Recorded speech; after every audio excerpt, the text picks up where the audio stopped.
மீதி இருக்க 10 பேர் யாருன்னு பார்த்தீங்கன்னா, கருணாநிதி அவர்களோட பொண்ணு, இவரு நம்ப துரைமுருகன் அவர்களோட பையன், இவரு தமிழச்சி தங்கபாண்டியன், அப்புறம் இவங்க பார்த்தீங்கன்னா தயாநிதி மாறன், இந்த மாதிரி எல்லாம் வாரிசுகள்.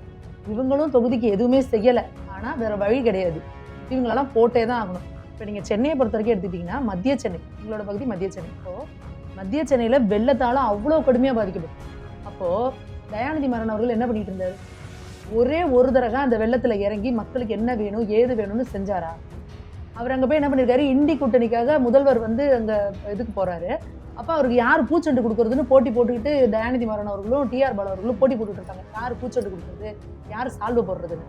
அப்போ இவங்கள நம்பி ஓட்டு போட்ட மக்கள் இங்க இடுப்பளவு தண்ணி, கழுத்தளவு தண்ணியில ஒரு வாரம் தண்ணி வடியல. இந்த தேர்தல் அறிக்கையை வந்து படிக்கிறப்ப நமக்கு வயிறு வலிக்க சிரிக்கணும்னு தான் தோணுது. ஏன்னா, இப்படி ஒரு தேர்தல் அறிக்கைய இந்த பாஸ்கர்னு ஒரு காமெடி நடிகர் இருப்பாரு. அவர் இந்த பீச்ல நடந்து போறப்ப இந்த லொடுக்கு பண்ணி வந்து, சார் நீங்க தானே தம்பிக்கு இந்த ஒரு ரஜினி சார் அப்படின்னு சொல்லி அவர் ரஜினிகாந்தனே தன்னை நம்பிடுவாரு. அந்த மாதிரி நம்ம முதல்வர் அவர்களை வந்து நீங்க பிரதமர்னு சொல்லி அவர் தன்னை ஒரு பிரதமராவே வந்து பிரதம வேட்பாளராகவே அவர் உணர ஆரம்பிச்சிட்டார் போல இருக்கு. அவர் ஒரு மாநில கட்சி. நீங்க மாநில கட்சிக்கான ஒரு தேர்தல் அறிக்கை கொடுக்குறீங்க. என்னென்ன கொடுக்குறீங்க? அரசியலமைப்பு சட்டத்தையே நாங்க மாத்துவோம்.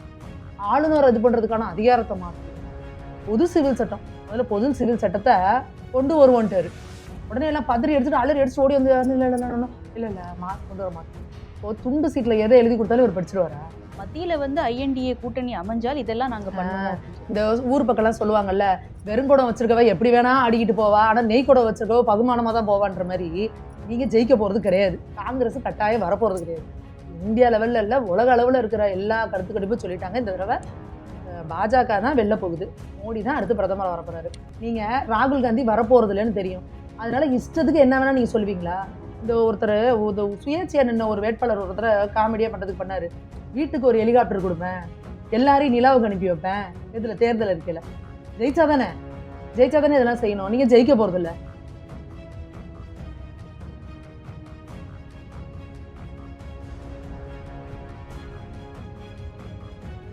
கலைஞர் அவர்களோட பையன் ஸ்டாலின் அவர்களோட பையன் உதயநிதி. இவங்களை தாண்டி வேற யாராவது தலைவரா வரேன்னு வாயாவது திறக்க முடியுமா? இப்ப அடுத்து இன்பநிதிக்கும் ஆரம்பிச்சிட்டாங்க. அவர் துரைமுருகன் பேசுறப்ப இன்பநிதியையும் முதல்வரா பாத்துறனா என் கட்டை வெந்துருங்கிறாங்க. அப்ப அதுக்கும் அச்சாரம் போட்டாச்சு. அப்போ இந்த போஸ்ட் ஓட்டுறதுக்கு, கொடி பிடிக்கிறதுக்கு, கோஷம் போடுறதுக்கு, இல்ல ஏதாவது பிரச்சனைனா தூக்கி இழுச்சு சாகிறதுக்கு, இதுக்கெல்லாம் தான் உங்களுக்கு சாமானிய தொண்டர்கள் வேணும். அடுத்தடுத்த லெவலுக்கு எம்எல்ஏ ஆகணும், எம்பி ஆகணும், இல்லை எதாவது ஆகணும் அப்படின்னா அதுக்கெல்லாம் நீங்கள் வந்து உங்களோட வாரிசுகளை தான் அடுத்தடுத்த லெவலுக்கு கொண்டு வரீங்க. ஸ்ரீலங்காவுக்கு போங்க. ஸ்ரீலங்காவில் இன்னமும் திருவள்ளுவருக்கு காவி உடை அணிவிச்சு அவர் ருத்ராட்சம் போட்டு பட்டையோடு தான் இருக்காரு. அப்போது அங்கே பிஜேபி ஆளுதா? அங்கே பிஜேபியில் இருக்க சங்கிகள் அதை பண்ணுறாங்களா? இப்போது எதுக்காக நீங்கள் வந்து கலைஞர் அவர்கள் வந்து பண்ண வேலை, அவர் இந்த 60s டைமில் என்ன பண்ணாருன்னா, திருவள்ளுவர் வரைகிறப்போ ஒரு வெள்ளை துணியை போட்டு அவருக்கு அந்த நெத்தியில் இருக்க பட்டையை கிட்டெல்லாம் அடித்து ஒரு முக்கடாக உட்கார வச்சு ஒரு இது பண்ணாங்க. அப்போது நீங்கள் வரலாற்றை மாற்றி திரிச்சு எழுதுவீங்க. அதை சரியாக ஒருத்தவங்க செஞ்சால் ஒரு காவி துண்டை போட்டுட்டு அதை அவமானப்படுத்திட்டோங்கிறது குரல்ங்கிறது வந்து உலக பொதுமுறைன்னே சொல்லியாச்சு. இன்டர்நேஷனல் லெவலில் கொண்டு போயிட்டு இருக்காரு மோடிஜி. இவர் இப்போ தான் தேசிய நூலாக்குவேங்கிறாரு. இவர் இப்போ தான் தூங்கி முடிச்சிருக்காரு. தேசிய நூல் ஆக்கலாம் இல்லையா? அது ஒரு தவறு இல்லையா? இன்டர்நேஷனல் லெவலில் கொண்டு போயிட்டோம். எல்லா மொழிகள்லையும் நாங்கள் மொழிபெயர்த்துட்டு எந்தெந்த நாட்டுக்கெல்லாம் போகிறாரோ அங்கெல்லாமே அதை வந்து அவர் வந்து மொழிபெயர்த்துட்டு இருக்கிறாரு. அப்படி இருக்கிறப்ப நீங்க என்ன தேசிய நூலாக்குன்னா இந்தியா முழுக்க எல்லா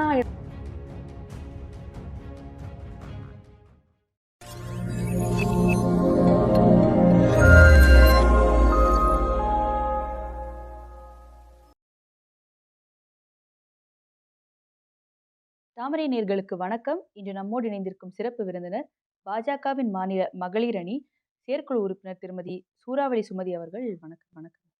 வணக்கம். நேற்று வந்து திமுக அவர்களுடைய வேட்பாளர் பட்டியலையும் வெளியிட்டுட்டாங்க. அதோட அவங்களுடைய தேர்தல் அறிக்கையும் வெளியிட்டுட்டாங்க. அதில் நிறைய விஷயங்கள் வந்து மாநிலங்களில் அவங்க என்ன சொல்லியிருந்தாங்களோ அதில் சில விஷயங்கள் வந்து இப்போ இந்த மத்திய தேர்தலையும் அவங்க சொல்லியிருக்காங்க.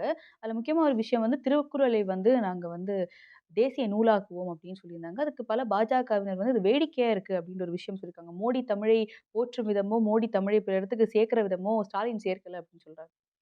முதல்ல இப்போ இந்த வேட்பாளர் பட்டியல் ஃபர்ஸ்ட் எடுத்துக்கோங்க. இப்போ வேட்பாளர் பட்டியல் நீங்கள் எடுத்துக்கிட்டீங்க அப்படின்னா ஏற்கனவே இங்கே நின்று ஜெயிச்சு எம்பி ஆயிருக்காங்க இல்லையா? இப்போ கரண்ட்டாக இருக்கவங்க அவங்களால 11 பேர் வந்து மாற்றிருக்காங்க. ஏன்னா திருப்பி தொகுதி பக்கம் அவங்களால தலையை காட்டவே முடியாது. அந்த அளவுக்கு தொகுதிக்கு எதுவுமே செய்யல. எவ்வளோ பிரச்சனைகள்லயும் மக்கள போய் எதுவுமே பார்க்கல. அதனால மக்கள் வந்து கடுமையான அதிருப்தியில இருக்காங்க. அதுக்காக மாத்திருக்காங்க. மீதி இருக்க 10 பேர் யாருன்னு பார்த்தீங்கன்னா, கருணாநிதி அவர்களோட பொண்ணு, இவரு நம்போ துரைமுருகன் அவர்களோட பையன், இவரு தமிழச்சி தங்கமாட்டியன், அப்புறம் இவங்க பார்த்தீங்கன்னா, தயாநிதி மாறன், இந்த மாதிரி எல்லாம் வாரிசுகள். இவங்களும் தொகுதிக்கு எதுவுமே செய்யல. ஆனா வேற வழி கிடையாது. ம். இவங்களலாம் போட்டே தான் ஆகணும். இப்ப நீங்க சென்னைய பொறுத்தவரைக்கும் எடுத்துக்கிட்டீங்கன்னா, மத்திய சென்னை. எங்களோட பகுதி மத்திய சென்னை. இப்போ மத்திய சென்னையில வெள்ளத்தால அவ்ளோ கடுமையா பாதிக்கப்பட்டோம். அப்போ தயாநிதி மாறன் அவர்கள் என்ன பண்ணிட்டு இருந்தாரு? ஒரே ஒரு தடவ அந்த வெள்ளத்துல இறங்கி மக்களுக்கு என்ன வேணும்? ஏது வேணும்னு செஞ்சாரா? அவர் அங்க போய் என்ன பண்ணியிருக்காரு? இண்டி கூட்டணிக்காக முதல்வர் வந்து அங்க இதுக்கு போறாரு. அப்ப அவருக்கு யாரு பூச்செண்டு குடுக்குறதுன்னு போட்டி போட்டுக்கிட்டு தயாநிதி மாறன் அவர்களும், டி.ஆர். பாலு அவர்களும் போட்டி போட்டுட்டு இருக்காங்க. யாரு பூச்செண்டு குடுக்குறது? யாரு சால்வ போடுறதுன்னு. அப்போ இவங்கள நம்பி ஓட்டு போட்ட மக்கள் இங்க இடுப்பளவு தண்ணி, கழுத்தளவு தண்ணியில 1 வாரம் தண்ணி வடியல. சாப்பாட்டுக்கு வழி இல்ல. எதுவுமே பண்ண முடியல. குழந்தைங்களுக்கு பால் இல்ல. அப்போ மத்திய சென்னையில உங்கள நம்பி ஓட்டு போட்ட மக்கள திருப்பி வந்து இவங்க எந்த முகத்த வச்சுட்டு ஓட்டு கேட்பாங்க? அதே மத்திய சென்னையில பார்த்தீங்கன்னா, எங்க பாஜகவோட மாநில செயலர் வினோத் பி. செல்வம் அவர்கள் அவர்களோட ஏரியா அது. அவங்க பார்த்தீங்கன்னா, 1 வாரமா டே அண்ட் நைட்டா பாஜகவோட நிர்வாகிகள் அத்தன பேரும் அவங்களால முடிஞ்ச அளவுக்கு பால் பாக்கெட் கொண்டு குடுக்குறதாகட்டும், அவங்கவங்க இடத்துல வந்து அ வ சாப்பாடு தயார் பண்ணி கொண்டு போய் குடுக்குறதாகட்டும், வினோத் பி. செல்வம் அவர்கள்லாம் தொடர்ந்து 1 வாரத்துக்கு மக்களுக்கு தேவையான உணவாகட்டும், உடைகளாகட்டும், அவங்களுக்கு தேவையான அத்தனையும் சப்ளை பண்ணிக்கிட்டே இருந்தாங்க. ம். அப்போ நீங்க எந்த மூஞ்சிய வச்சுட்டு நீங்க வந்து மக்கள்ட்ட ஓட்டு கேட்பீங்க? இது மிகப்பெரிய அவங்களுக்கு வந்து ஒரு தர்ம சங்கடமான சூழ்நிலை. இன்னும் மக்களே நீங்க நெறைய வீடியோலாம் பார்த்திருப்பீங்க. இத விட இன்னும் நார்த் சென்னையில பார்த்தீங்கன்னா, இன்னும் கொடும. 1 மாசம் வரைக்கும் அவங்களால அதுலேருந்து மீண்டு வர முடியல. அவங்க அ இருக்கிற இடத்துலலாம் பார்த்தீங்கன்னா, சாக்கடை தண்ணி புந்துருச்சு. ம். அப்ப வீட்டு வாசல்ல கால வச்சாலே சாக்கடை தண்ணி, வீட்டுக்குள்ளலாம் சாக்கடை தண்ணி புகுந்து, அந்த மக்கள் பட்ட அவஸ்தைங்கிறது கொஞ்சம் நஞ்சம் கிடையாது. அப்போ நீங்க அந்த மாரிலாம் அவங்கள போய் எட்டி கூட பார்க்காம, அவங்களுக்கு எதுவுமே கேட்காம, எதுவுமே செய்யாம, இப்போ ஓட்டுக்கு சும்மா ஒரு ரூ. 1000 குடுத்துட்டா, ஒரு ரூ. 500 குடுத்துட்டா, ஓட்டு போட்டுருவாங்க. அப்டின்ற இவங்களோட திமிர் தண்டத்துக்கும், ஆணவத்துக்கும் கட்டாயமா இந்த தடவ வந்து மக்கள் வந்து ஒரு மிகச்சிறந்த பாடத்த புகட்டுவாங்க. இவங்களுக்கே நம்பிக்கை இல்லாதனால தான் இத்தன வேட்பாளர்கள வந்து மாத்திருக்காங்க. ம். அது ஒரு நிதர்சனம். அடுத்ததா தேர்தல் அறிக்கை. இந்த தேர்தல் அறிக்கைய வந்து படிக்கிறப்ப, நமக்கு வயிறு வலிக்க சிரிக்கணும்னு தான் தோணுது. ஏன்னா, இப்படி ஒரு தேர்தல் அறிக்கைய இந்த இந்த பாஸ்கர்ன்னு ஒரு காமெடி நடிகர் இருப்பாரு. அவர் இந்த பீச்ல நடந்து போறப்ப இந்த லொடுக்கு பண்ணி வந்து, "சார் நீங்க தானே தம்பிக்கு இந்த ஒரு ரஜினி சார்" அப்படின்னு சொல்லி அவர் ரஜினிகாந்த்னே தன்னை நம்பிருவாரு. அந்த மாரி நம்ம முதல்வர் அவர்கள வந்து, நீங்க பிரதமர் பிரதமர்ன்னு சொல்லி, அவர் தன்னை ஒரு பிரதமராவே வந்து பிரதம வேட்பாளராவே அவர் உணர ஆரம்பிச்சுட்டார் போல இருக்கு. அவர் ஒரு மாநில கட்சி. நீங்க மாநில கட்சிக்கான ஒரு தேர்தல் அறிக்கை குடுக்குறீங்க. ம். என்னென்ன குடுக்குறீங்க? அரசியலமைப்பு சட்டத்தையே நாங்க மாத்துவோம். ஆளுநர இது பண்றதுக்கான அதிகாரத்த மாத்துவோம். பொது சிவில் சட்டம். முதல்ல பொது சிவில் சட்டத்த கொண்டு வருவோன்ட்டாரு. உடனே எல்லாம் பதறி அடிச்சுட்டு, அலறி அடிச்சுட்டு ஓடி வந்து, "இல்ல, இல்ல, இல்ல, இல்ல, இல்ல, இல்ல கொண்டு வர மாட்டோம்." இப்போ துண்டு சீட்ல எத எழுதி குடுத்தாலும் இவரு படிச்சுருவாரா? ம். அ ஒரு துண்டு சீட்ல இப்ப நீங்க இருக்கீங்க. நீங்க இப்ப உங்க தாமரை சேனல பத்தி அகைன்ஸ்டா ஒரு இத எழுதி உங்கள்ட்ட குடுத்தா நீங்க படிப்பீங்களா முதல்ல? பாதி வார்த்தை படிக்கிறப்ப, "என்னடா இது தப்பா இருக்குன்னு" நிறுத்துவீங்களா இல்லையா? ம். அந்த அளவுக்கு கூட ஒரு புரிதல் இல்லாத அளவுக்கா வந்து ஒரு முதல்வர்ன்னு இருக்கிறாரு. நமக்கு துண்டு சீட்ல எழுதி குடுக்குறத முன்கூட்டியாவது ஏதாவது படிக்கணும். அப்போ அத படிச்சது என்ன எழுதியிருக்கிறத கூட பொது சிவில் சட்டத்த கொண்டு வருவோங்கிறாரு. இப்ப பொது சிவில் சட்டம்னா என்ன? நீங்க அத எந்த அளவுக்கு எதிர்த்துக்கிட்டு இருக்கிறீங்க? ஆக்சுவலா அவங்க அந்த அறிக்கையில கொண்டு வர மாட்டோங்கிறாங்க. இன்னொன்னு வந்து சிஏஏவ நாங்க நீங்க யாருங்க இது பண்றதுக்கு? மாநில அரசுக்கு இங்க என்ன உரிமை இருக்கு? அவர் என்ன சொன்னார்ன்னா, மாநில அரசா இவங்க இருந்தாலும், மத்தியில வந்து ஐஎன்டிஏ கூட்டணி அமைஞ்சால் இதெல்லாம் நாங்க ஆ பண்ணுவோம் அப்படின்னு இந்த சொல்லியிருக்காரு. ஊர் பக்கம்லாம் சொல்லுவாங்கல்ல, வெறுங்குடம் வச்சிருக்கவ எப்படி வேணா ஆடிக்கிட்டு போவா. ஆனா நெய் குடம் வச்சிருக்கவ பகுமானமா தான் போவான்ற மாரி, நீங்க ஜெயிக்க போறது கிடையாது. காங்கிரஸ் கட்டாயம் வரப்போறது கிடையாது. இந்தியா லெவல்ல இல்ல, உலக அளவுல இருக்கிற எல்லா கருத்து கணிப்பும் சொல்லிட்டாங்க. இந்த தடவ பாஜக தான் வெல்ல போகுது. மோடி தான் அடுத்து பிரதமரா வரப்போறாரு. சில புடிக்காதவங்கலாம் என்ன சொல்லிட்டு இருக்காய்ங்க, 300, 310, 320ன்னு இருக்காய்ங்க. கரெக்ட்டா டேட்டா குடுக்குறவங்க கரெக்ட்டா குடுத்துட்டு இருக்காங்க. நாங்க பாஜகல இருக்கவங்க என்ன சொல்லிட்டு இருக்கோம், 400 கண்டிப்பா தொடுவோம்ன்னு சொல்லிட்டு இருக்கோம். அப்போ அடுத்து பிரதமர் தான் மோடி அவர்கள் தான் பிரதமரா வரப்போறாருன்றது தெரிஞ்சு போச்சு. நீங்க ராகுல் காந்தி வரப்போறது இல்லன்னு தெரியும். அதனால இஷ்டத்துக்கு என்ன வேணா நீங்க சொல்லுவீங்களா? இந்த ஒருத்தரு சுயேட்சையா நின்ன ஒரு வேட்பாளர் ஒரு தடவ காமெடியா பண்றதுக்கு பண்ணாரு. வீட்டுக்கு ஒரு ஹெலிகாப்டர் குடுப்பேன். ம். எல்லாரையும் நிலாவுக்கு அனுப்பி வைப்பேன். எதுல தேர்தல் அறிக்கையில. ஜெயிச்சா தானே! ம். ஜெயிச்சா தானே இதெல்லாம் செய்யணும். நீங்க ஜெயிக்க போறதில்ல. அதனால நீங்க என்ன வேணா கத கட்டி அடிப்பீங்களா? இதுல என்ன உங்களுக்கு வந்து சம்மந்தம் இருக்கு? இதுல நீங்க எப்படி வந்து நீங்க வந்து இத சொல்லுவீங்க? அந்த மாதிரி எப்படி ஒரு புரிதல் இல்லாம இவங்க வந்து பெட்ரோல் விலைய வந்து ரூ. 75க்கும், ம். டீசல் விலைய ரூ. 65க்கும் குடுப்பாராம். இது எப்படி சாத்தியம்? இது எப்படி சாத்தியம்? சிலிண்டருக்குள்ள ரூ. ரூ. 500 500 கொண்டு வரணுமா? இவங்களுக்கு கூரை ஏறி கோழி பிடிக்கவே துப்பு இல்லாதவன் வானம் ஏறி வைகுண்டம் போறேனா நானு. நீங்க என்ன சொன்னீங்க? பெட்ரோலுக்கு ரூ. 5 குறைப்பேன். டீசலுக்கு ரூ. 4 குறைப்பேன்னாரு. தேர்தல்ல இல்ல. ஜெயிச்சு. இப்ப 3 வருஷம் ஆச்சா? குறைச்சிட்டாரா? ரூ. 5 ரூ. 4 குறைக்கவே துப்பு இல்லையாம்.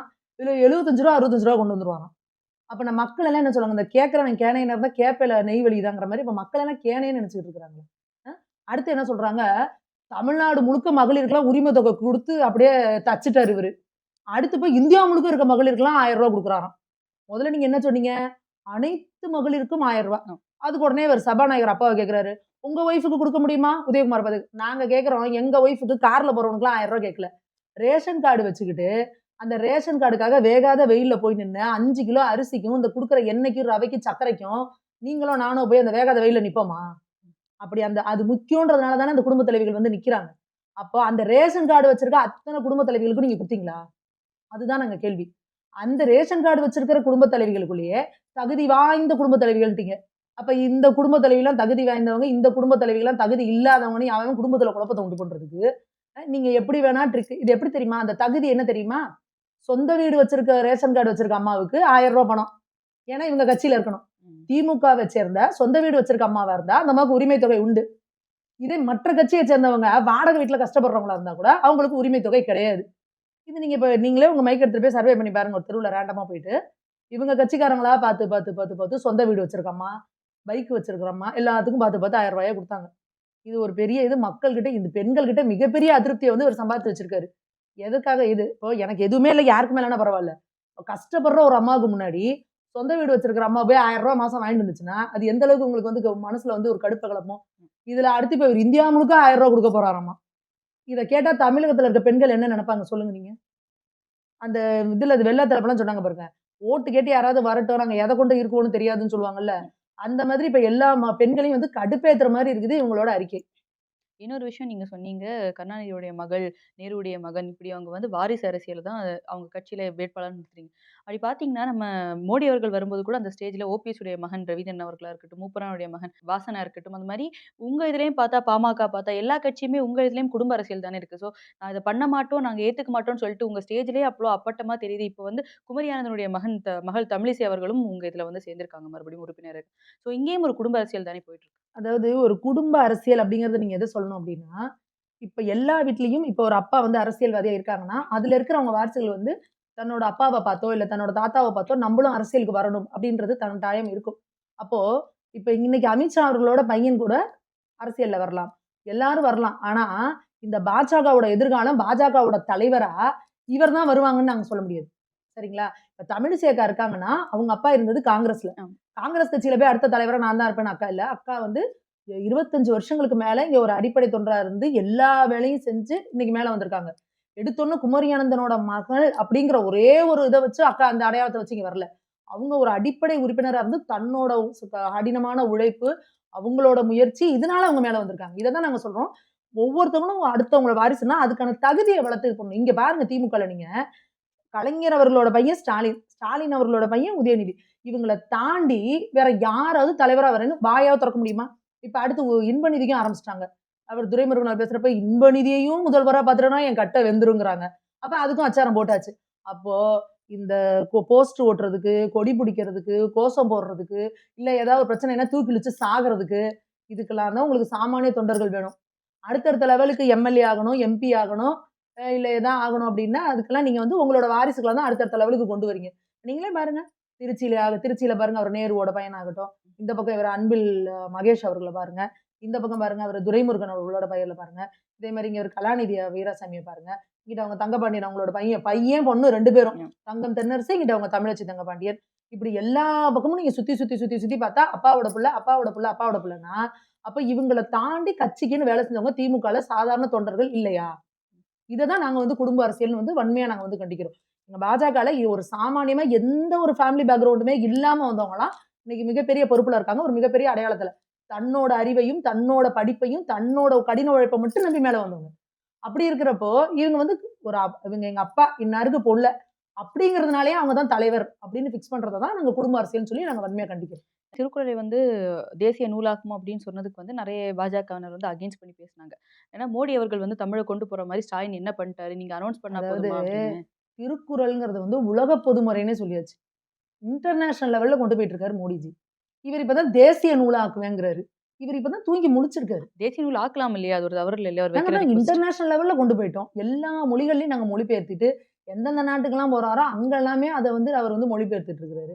அப்படி இருக்கிறப்ப, நீங்க என்ன தேசிய நூலாக்குனா, இந்தியா முழுக்க எல்லா இடங்கள்லயும், எல்லா மொழிகள்லயும் அது மொழிபெயர்க்கப்பட்டிருக்கு சரிதான். ஆனா திருக்குறள். வந்து இங்க நெறைய நூல்கள், சிலப்பதிகாரம் அப்படின்னு நெறைய நூல்கள் இருக்கும்போது, இதுக்கெல்லாம் தலைநூலா ஒரு நூல வந்து வச்சா, இப்போ இப்போ வளர்ந்து வர ஒரு குழந்தைங்களுக்கு இந்த திருக்குறள்லாம் யார் சொல்லுவாங்கன்னு தெரியாத ஒரு நிலையில இங்க இருக்கும்போது, இந்த மாரி நேஷனல் பேர்டா இருக்கட்டும், நேஷனல் ஃப்ளவரா இருக்கட்டும், நேஷனல் புக் என்னன்னு கேட்கும்போது திருக்குறள் அப்படின்னு சொல்லாம இல்லையா? மோடி அவர்கள் இவ்ளோ திருக்குறள பத்தி பேசுறாரு, ஒவ்வொரு இடத்துல போய் பேசுறாரு. இன்டர்நேஷனல் லெவல்ல அவர் பேசுன்றப்போ, இந்த புக்க வந்து அவர் அப்படியே ஒரு இதுல ரெகக்னிஷன் குடுத்துருக்கலாம் இல்லையா மோடி அவர்கள்? அப்போ கண்டிப்பா அடுத்த முறை ஆட்சிக்கு வரப்போ, பெரும்பாலான மக்களோட இது இதா இருக்கும் போல, அதையும் நிறைவேத்த போறது மோடிஜியா தான் இருப்பாரு. இவங்கலாம் எல்லாருமே வெறும் வாயில வடை சுடுறவங்க மட்டும் தான் இவங்க. நிச்சயமா திருக்குறளுக்கு வந்து ஒரு நல்ல அங்கீகாரம் குடுக்கணும். எல்லா மக்கள்ட்டயும் கொண்டு போய் சேர்க்கணும். ஏன்னா மோடிஜி அவர்கள் நார்த் சைட்ல மட்டும் கிடையாது. எல்லா இடத்துலயும் கூட அவர் பேசுறப்ப திருக்குறள தான் மேற்கோள் காட்டுறாரு. ஒரு பிரதமர் ஒரு திருக்குறள் சொல்றாரு அப்டின்னா, அப்ப எல்லா மக்களுமே இவர் எதுலேருந்து இப்டி சொல்றாரு? என்னன்றத கண்டிப்பா கவனிப்பாங்க. அதுக்கான அட்டென்ஷன் கண்டிப்பா கிடைக்கும். ஸோ அப்ப இந்தியா முழுக்க, உலகம் முழுக்க இந்த திருக்குறள எப்படி எடுத்துட்டு போணுமோ, அத வந்து செஞ்சுட்டு இருக்கவர் வந்து பிராக்டிகலா செஞ்சுட்டு இருக்கவர் மோடிஜி அவர்கள் தான் பண்ணிட்டு இருக்காங்க. இப்ப. அதே மாதிரி இது இது தொடர்பா வந்து இப்போ கோவையில மோடிஜி வந்தாரு. அன்னைக்கு வந்து இந்த திருவள்ளுவருடைய சிலைக்கு வந்து காவி துண்டு அணிஞ்சது ஒரு பிரச்சனையா மாறிடுச்சு. நீங்க எதுக்கு வந்து ஒரு மத ரீதியா காட்டணும்? அவர் அப்படி இருக்காருன்னா, அந்த கருப்பு சிலையில இது பண்ணியிருக்காங்கன்னா, அப்படியே இருக்கட்டுமே. எதுக்கு ஒரு காவி துண்ட போட்டு அங்க மத ரீதியான ஒரு திருவள்ளுவர் வந்து விஷயத்த கருப்பு ட்ரெஸ் தான் போட்டிருந்தாருன்னு நீங்க பார்த்தீங்களா? இல்ல வெள்ள ட்ரெஸ் தான் போட்டிருந்தாருன்னு நீங்க பார்த்தீங்களா? அவர் வந்து ஒரு துறவின்னு சொல்றீங்க. துறவின்னா நம்ம இந்தியால என்ன துணி போட்டிருப்பாங்க? காவி துணி தான். காவிங்கிறது ஒரு கட்சியோட கலர நீங்க பாரதிய ஜனதாவோட கட்சி கலர்ன்னு நெனச்சுட்டு இருக்கீங்களா? காவி அப்டின்னா, அது வந்து ஒரு துறவிகள் வந்து தன்னை அடையாளப்படுத்திக்க போடுறது. நீங்க அந்த 60க்கு முன்னாடி காலகட்டத்தில பார்த்தீங்கன்னா, திருவள்ளுவர் என்ன ஒரு கல்கியோட தீபாவளி மலர்லாம் பாருங்க. ம். திருவள்ளுவர் வந்து காவி அணிஞ்சு ருத்ராட்சம் போட்டுட்டு தான் இருக்காரு. ஸ்ரீலங்காவுக்கு போங்க. ஸ்ரீலங்கால இன்னமும் திருவள்ளுவருக்கு காவி உடை அணிவிச்சு, அவர் ருத்ராட்சம் போட்டு பட்டையோட தான் இருக்காரு. அப்போ அங்க பிஜேபி ஆளுதா? அங்க பிஜேபில இருக்க சங்கிகள் அத பண்றாங்களா? இப்போ எதுக்காக நீங்க வந்து கலைஞர் அவர்கள் வந்து பண்ண வேல, அவர் இந்த இந்த 60ஸ் டைம்ல என்ன பண்ணாருன்னா, திருவள்ளுவர் வரையறப்போ ஒரு வெள்ள துணிய போட்டு, அவருக்கு இந்த நெத்தியில இருக்க பட்டைய கிட்டையெல்லாம் அழிச்சு, ஒரு முழு முக்கடா உட்கார வச்சு ஒரு இது பண்ணாங்க. அப்போ நீங்க வரலாற்ற மாத்தி திரிச்சு எழுதுவீங்க. அத சரியா ஒருத்தவங்க செஞ்சா, ஒரு காவி துண்ட போட்டுட்டு அத அவமானப்படுத்திட்டோங்கிறது. ஒரு இதெல்லாம் ஒரு என்ன மத ரீதியா கொண்டு போறாங்க இது அப்படின்ற மதமே மாரி. கிடையாதுங்க. அப்படி பார்த்தா இன்னைக்கு கிறிஸ்டியன்ல இருக்கிறவங்கலாம் காவில போட்டுருக்காங்க பார்த்தீங்களா நீங்க? ம். கிறிஸ்டியன் ஃபாதர்ஸ் நெறைய பேர் வந்து காவில துணி போட்டுட்டு இருக்காங்க. இவங்களே பார்த்திருக்கீங்களா? சிஸ்டர்ஸ்லாம் பார்த்திருக்கீங்களா? ஆமா. ஆரஞ்சு கலர்ல போடுறாங்கல்ல. அப்ப இது எந்த மதத்துக்கான கலர்? அப்ப காவி அப்டின்னா நீங்க ஏன் அத வந்து நீங்க இது பண்றீங்க? ஒரு ஒரு துறவறம் போறவங்க, தன் அமைதிய நாடி போறவங்க, ஆன்மீகத்த தேடி போறவங்க போட்டிருக்க கலர் ஆரஞ்சு. இவங்களுக்கு மைண்ட் செட்டே என்னன்னா, அதுதான் சொல்றேன்ல. இவங்களுக்கு இது என்ன ஆன்மீகம் அப்டின்னா அது பாஜக தான். காவின்னா அது பாஜக தானா? அத நாங்க உண்மையாலுமே சந்தோஷமா ஏத்துக்கிறோம். அதுல வந்து நிச்சயமா அதுல மதவாதம்ங்கிறது எதுவுமே கிடையாது. அவர் இருந்தப்ப அவர் ஒரு துறவி, சனாதன துறவி அப்டின்னா, சனாதன துறவிங்கிறவங்க காவி தான் அணிஞ்சிருப்பாங்க. இதுல எந்த மதவாதமும் கிடையாது. இப்ப வேட்பாளர் பட்டியல் வந்து அறிவிக்கப்பட்டதுல திமுக சைட்ல வந்து 3 பெண்களும், அதிமுக சைட்ல 2 பெண்களும் அறிவிச்சிருக்காங்க. நீங்க மகளிர் அணியில இருக்கீங்க. பாஜக எத்தனை பெண்கள வெளியில கொண்டு வரப்போறாங்க? லிஸ்ட் வரும் பாருங்க எப்பவுமே. நீங்க வந்து பாஜகல வந்து பெண்களோட ரெப்ரசன்டேஷன் என்னைக்குமே அதிகமா தான் இருக்கும். அது நீங்க லிஸ்ட் வரப்ப தெரியும். இதே நீங்க திமுகல வந்து பார்த்தீங்கன்னா, அந்த விமன் ரெப்ரசன்டேஷன் அப்படின்றத பத்தி பேசுறதுக்கு உங்களுக்கு தகுதியே எதுவுமே கிடையாது. இந்த இந்த இடத்துலயுமே கூட பாருங்க. 2 அந்த 3 பேர்ல 2 பேர் பார்த்தீங்கன்னா, கருணாநிதி அவர்களோட பொண்ணு ஒண்ணு, தங்கப்பாண்டியன் அவங்களோட பொண்ணு. சாமானியர்களுக்கு அங்க வந்து இடமே கிடையாது. அப்படியே கருணாநிதி அவர்களோட பொண்ணாவே பொறந்தா கூட, அங்க தலைவர் பதவிக்கோ அதுக்கெல்லாம் நீங்க வரக்கூடாது. எங்க இருக்கணுமோ அங்க இருக்கணும். அங்க வந்து ஆண்கள் தான் கோல வச்சுவோம். அந்த மாதிரியா இருக்கிறவங்க, அவங்களோட மாவட்ட செயலாளர்கள்ல எத்தன பெண்கள் இருக்கிறாங்க? அவங்களோட மாநில தலைவர்கள்ல எத்தன பேரு பெண்கள் இருக்காங்க? இல்ல அவங்க கட்சியில முக்கியமானதுலலாம் எத்தன பெண்கள் இருக்காங்க? இதெல்லாம் நீங்க எடுத்து பார்த்தீங்கன்னா, இவங்களோட சாயம் வெளுத்து போயிடும். அதனால இவங்க வந்து பெண்களோட ரெப்ரசன்டேஷன பத்தி பேசுறதுக்குலாம் இவங்களுக்கு எந்த தகுதியுமே கிடையாது. பாஜக எப்பவுமே வந்து பெண்களுக்கு வந்து அதிக முன்னுரிமை குடுக்குற ஒரு கட்சி. அத நம்ம எப்பவுமே விசிபிளா பார்த்துருக்கோம். அது இப்ப தேர்தல் இதுல வேட்பாளர்கள் பட்டியல் அறிவிக்கிறப்போ உங்களுக்கே அது நிச்சயமா தெரியும். அதே மாதிரி திமுக வந்து 11 புது ஆட்கள வந்து நாங்க புதுசா இந்த இடத்துல நியமிச்சிருக்கோம் அப்படின்னு சொல்லும்போது, பிஜேபி மேல ஒரு விமர்சனம் என்ன வைக்கப்படுது அப்படின்னா, நாங்க வந்து இவ்ளோ பேர்ல ஒரு 11 புதுசு. பிஜேபி இப்ப தான் 11ல எல்லாத்தையுமே வந்து புதுசா இறக்க போகுது அப்படின்னு உங்க மேல ஒரு விமர்சனம் வருது. இதுல இவங்க விமர்சனம் பண்ண என்ன இருக்கு? இவங்களுக்கு என்னன்னா வேற வழி கிடையாது. ஏற்கனவே போட்ட எம்பிக்கள திருப்பி அந்த தொகுதிக்குள்ள மூஞ்சி காட்ட முடியாது. இவங்களுக்கு தேவை வெட்டுறதுக்கு ஒரு கெடா. ஏன்னா மக்கள்ட்ட போய் திட்டு வாங்குறதுக்கோ, அசிங்கப்படுறதுக்கோ எல்லாத்தையும் அவன் காரி மொழியறதையும் வாங்குறதுக்கு இவங்க வேணும். அதுக்காக இவங்க இப்ப கொண்டு வராங்க. பிஜேபிய பொறுத்தவரைக்கும் நீங்க என்ன சொல்லிட்டு இருந்தீங்க? நோட்டாக்கு கீழ இருக்கிற கட்சி அப்டின்னீங்க. நிறுத்துறதுக்கு உங்கள்ட்ட வேட்பாளர் இருக்காயா? அப்டின்லாம் கேட்டீங்க. இன்னைக்கு ஒவ்வொரு தொகுதிக்கும் நீங்க பாருங்க, உத்தேச வேட்பாளர் பட்டியல் பார்த்தீங்கன்னா, ஒருத்தர் 2 பேர்ல ஒவ்வொரு தொகுதிக்குமே பார்த்தீங்கன்னா 5ல இருந்து 10 பேர். இவங்க வருவாங்க. இப்ப எங்களுக்கே நாங்க வந்து இவங்க வருவாங்களோ, அவங்க வருவாங்களோ, அவங்க அந்த அளவுக்கு கட்சி இன்னைக்கு ஒரு அசுரத்தனமான வளர்ச்சி அடைஞ்சிருக்கு. ம். அப்போ நீங்க உடனே இதுக்கு என்ன பண்ணிக்கிறீங்க? இதுக்கு என்ன சொல்றதுன்னு தெரியல. ஏன்னா, இப்ப நீங்க பாருங்க திமுக பட்டியல வெளியிட்டுருச்சு. ஆனா அப்பையில இருந்தே எல்லாரும் என்ன பிஜேபியோட வேட்பாளர் பட்டியல் எப்ப வரும்? பிஜேபில யார் யாரெல்லாம் நிக்க போறாங்க? பிஜேபில எந்தெந்த தொகுதியில நிக்க போறாங்க?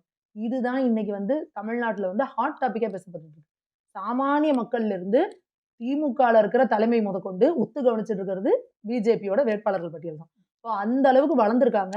ஒவ்வொரு தொகுதிக்கும் 10 பேர் கிட்ட போட்டி போடுறாங்க. நான் நிக்கிறேன், நான் நிக்கிறேன்னு. அந்த அளவுக்கு பிஜேபிக்கான பாசிபிலிட்டீஸ் அதிகமா இருக்கு. இன்னைக்கு மோடி அலை அந்த அளவுக்கு தமிழ்நாட்டுல வீசுது. மக்கள் வந்து பிரதமர் அப்டின்னா மோடி தான். ம். அப்படிங்கிற அளவுக்கு மைண்ட் செட். அப்போ இங்க யாருமே நீங்க இப்ப திமுகக்கு இவ்வளவு தேர்தல் அறிக்கை இதெல்லாம் விடுறாரு, எல்லாம் பண்றாரு. யாரு பிரதம வேட்பாளர்ன்னு முதல்ல சொன்னாளா? ம். கிடையாது. பிரதம வேட்பாளரே யாருன்னே அவங்களுக்கு தெரியல. இன்னும் அவங்க டிசைட் பண்ணவே இல்ல.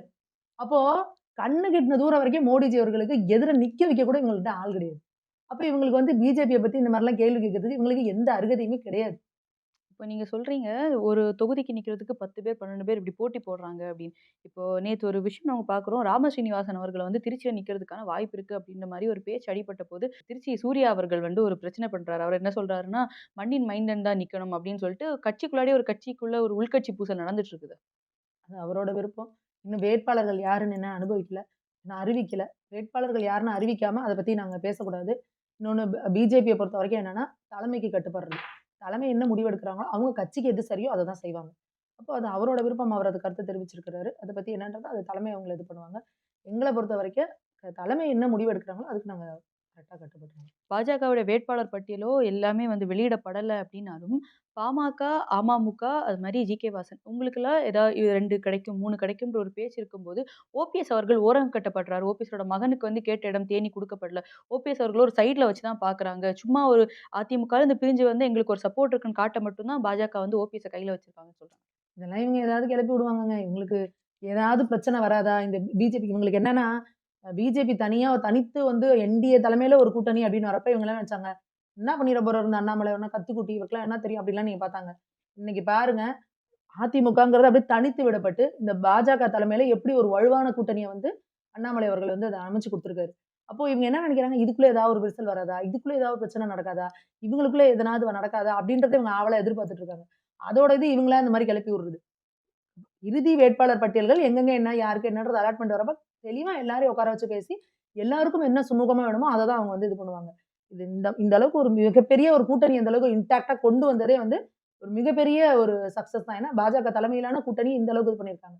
இன்னைக்கு அதிமுக பாருங்க, நாங்க இத்தன பெரிய கட்சி, இந்த திராவிடம் அப்படி இப்படிலாம் பேசுறவங்க, திராவிட கட்சிகள்னு தனியா நிக்கிறாங்க. ம். அவங்களோட கூட்டணி வச்சு இது பண்றது கூட நம்பிக்கை இல்லாத அளவுக்கு இருக்காங்க. அதுதான் இன்னைக்கு பாஜக மேல எந்த அளவுக்கு தமிழக மக்கள் நம்பிக்கை வச்சிருக்காங்கன்றதோட வெளிப்பாடு, இத்தனை கட்சிகள் வந்து பாஜக கூட கூட்டணி வச்சிருக்காங்க அப்படிங்கிறது. இவங்க ஏதாவது பிரச்சனை நடக்கணும்னு எதிர்பார்க்கிறவங்க கிளப்பி விடுறது தான். திமுக அவங்களுடைய லிஸ்ட்ட நேத்து சொல்லிட்டாங்க. அதிமுக முதற்கட்டம் நேத்தும், 2ஆம் கட்டம் இன்னைக்கும் சொல்லிட்டாங்க. பாஜக நேத்துலேருந்தே பார்க்குறோம். நேத்து சொல்லுவாங்களா? இன்னைக்கு சொல்லுவாங்க. நாளைக்கு சொல்லுவாங்களா? அப்படின்னு பாஜக என்னைக்கு சொல்ல போகுது? இல்ல அதுதான் சொன்னோம் இல்லையா? இங்க இன்னும் ஒரு 2 நாள்ல அது வந்துரும். போட்டி வந்து ரொம்ப அதிகமா இருக்கு. எங்களோட ம். நிர்வாகிகளே அவ்வளவு பேர் வந்து ஒவ்வொரு தொகுதிக்கும் வந்து நாங்க போட்டியிடுறோம் அப்படின்னு சொல்லி அவ்வளோ ஆர்வமா இது பண்றாங்க. இது உண்மையாலுமே ஒரு ஆரோக்கியமான போட்டி. சந்தோஷப்படணும். இப்போ களத்துல இறங்கி இப்போ வேலை பண்ண நேரம் ஸ்டார்ட் ஆயிடுச்சு இல்லையா? அப்போ வந்து இன்னும் வேட்பாளர் பட்டியல் வந்து களத்துல வேலை அறிவிக்கப்படும். நடந்துகிட்டே இருக்குங்க. அது இப்ப இல்ல. கேண்டிடேட்டோட ஃபேஸ் தெரியணும் இல்லையா இல்ல அது மக்களுக்கு? வரைக்கும் நடக்கும். களத்துல நாங்க கொண்டு போறது தாமரை மோடிஜி தான். அது முன்னாடியே வந்து எங்களோட மாநில தலைவர் சொல்ட்டாரு. எல்லா தொகுதியிலயும் நிற்க போறது மோடிஜி அவர். நாங்க வேலை பார்க்குறது மோடிஜிக்காகவும், தாமரை சின்னத்துக்காகவும் களத்துல வேலை எப்பயோ ஆரம்பிச்சுருச்சு. கேண்டிடேட்ங்கிறது யார் கேண்டிடேட்டோ அவர் வந்து கூட எங்களோட சேர்ந்து ம். கேம்பெயின் பண்ண போறாரே ஒழிஞ்சு, களத்துல வேலைகள் எப்பயோ தொடங்கிருச்சு. மோடிஜி அவர்களையும், தாமரை சின்னத்தையும் நாங்க வந்து வீடு வீடா கொண்டு போய் சேர்க்கிற வேலைய பாஜக நிர்வாகிகள் ஒவ்வொருத்தரும் வந்து இறங்கி வேலை பார்த்துட்டு இருக்காங்க. அதனால இவங்க அந்த மாதிரி, இந்த மாதிரின்னு சொல்றதுக்கெல்லாம் எதுவுமே கிடையாது. அது தன்னால அவங்க அனவுன்ஸ் பண்ணோம்னா ஆட்டோமேட்டிக்கா அந்த வேலை நடக்கும். எங்களோட இணைந்து பல்வேறு கருத்துக்களை பகிர்ந்ததுக்கு ரொம்ப நன்றி. நன்றி.